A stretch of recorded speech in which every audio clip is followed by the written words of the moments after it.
ti. Marcando el rumbo. Bueno, yo quiero hablar sobre un tema que aquí se habla, pero siempre se queda arriba, que es la violencia que existe en los planteles escolares. Uf. Y lo quiero hablar ahora, que no ha habido ningún incidente, que no ha habido ningún incidente que lo ponga en la palestra pública. Todavía.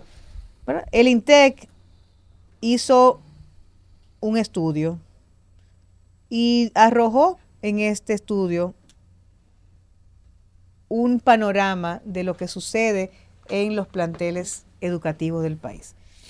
Y lo que dejó como hecho, a grandes rasgos, es que en la conducta típica entre estudiantes y profesores existe una cultura de violencia para resolver los conflictos, que no se media, que no se prevé con mediación y con diálogo los actos de violencia, sino que al contrario, hay una gran debilidad en el tema de cómo manejan los procesos de malas conductas en cuanto a medidas disciplinarias, a mediación preventiva, la forma en que que aparecen esas inconductas por los pasillos, por las áreas de recreo, por los baños frecuentados por los alumnos. Todo lo contrario, este estudio, las entrevistas aplicadas aleatoriamente a los discípulos identificaron comportamientos violentos de maestros contra sus educandos. Y eso hay que tener ojo, porque hay que ponerle atención al Ministerio de Educación con el tema de cómo están vigilando que el profesorado sea quien maneje la conducta no violenta, que sea el ente mediador. Ya no existen las reglas, porque los maestros siempre han sido violentos, ¿eh? O sea, esto no es nuevo tampoco. Sí. Los maestros, atentos a que tenían la autoridad en las aulas, utilizaban la violencia como un medio represivo. Te tiraban el borrador. Sí. Te tiraban el borrador, te daban con una regla, la tiza, un tizazo. Siempre han utilizado mecanismos violentos. Lo que pasa es que en la época de hoy, el tema de los derechos y del comportamiento han variado los estándares de valores. Ya un padre no valora como positivo que tú le des un reglazo a un hijo. En la época de nosotros sí, los papás de nosotros, corríjalo, déle un reglazo, jálele la oreja. ¿Qué tú hiciste? ¿Qué tú hiciste? Entonces sí hay mucha violencia en los planteles, pero esta violencia merece atención. Atención para que primeramente el Ministerio de Educación vigile, le dé seguimiento a cómo manejan, reiteramos, las conductas violentas los maestros, cómo actúan frente a los estudiantes. Y por supuesto, tenemos muchos estudiantes con actitudes violentas y tampoco existía en la época de nosotros, pero ahora sí existen, está la parte de psicólogos y psicólogas que cada escuela tiene para que esas inconductas sean manejadas por profesionales que puedan orientar, acompañar a esos niños y también a los padres o tutores de esos niños sobre qué cosas poder hacer para hacer esos cambios de conducta con los niños y las niñas en las escuelas. O sea, nosotros tenemos que juntar la escuela otra vez, tiene que retomar el tema de profesores, los padres y los tutores.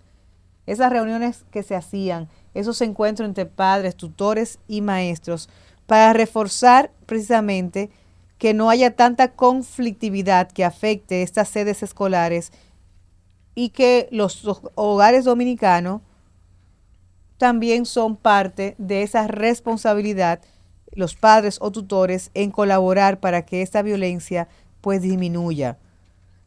Hay un desafío en la sociedad dominicana y ese desafío es integral de nosotros ponerle caso, de tomar medidas preventivas y sanatorias para disminuir y eliminar la violencia en los planteles escolares.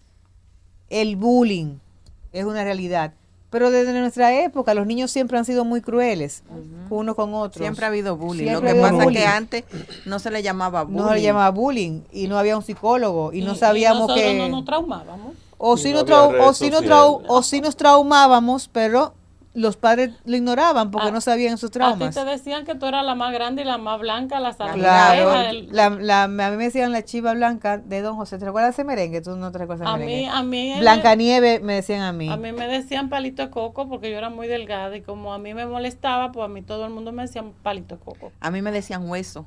Porque yo era muy flaquita. Me decían hueso. Bueno, pues a mí por grande y por blanca siempre me hicieron mucho bullying. Bueno, pero no todos los niños y niñas tienen la capacidad de asumir los bullying y que no le haga efectos en su niñez, Sí. en sus conductas. Entonces, se necesita poner atención a eso. Hacemos un llamado al Ministerio de Educación, que no esperemos que hayan crisis en las escuelas, que sabemos que hay violencia en las escuelas, que hay violencia, conductas violentas de parte de los maestros, de parte de los estudiantes, que hay violencia también en el área administrativa de las escuelas. Así es. Y que necesitamos, y que hay violencia en los hogares, en los barrios, que necesitamos que la escuela retome esa visión integral con los padres, tutores, maestros, estudiantes, y que se tomen medidas educativas de formación para prevenir, y si se van a aplicar medidas disciplinarias, que sean medidas disciplinarias que contribuyan a que esos hechos de conflictos que pasan en las escuelas no dejen mayores secuelas psicológicas ni secuelas físicas, porque han habido hechos violentos que han terminado con muertes, envenenando a niñas en las escuelas, con cuchillo, dándose cuchilladas con heridas. O sea, han pasado hechos que han pasado lo que es normal en una simple discusión en una escuela. Entonces, no esperemos un hecho catastrófico. Hacemos un llamado para que el Ministerio de Educación le preste atención a la violencia en las escuelas, que es una realidad. Comenzando el día, informando, analizando al mundo, aquí llegó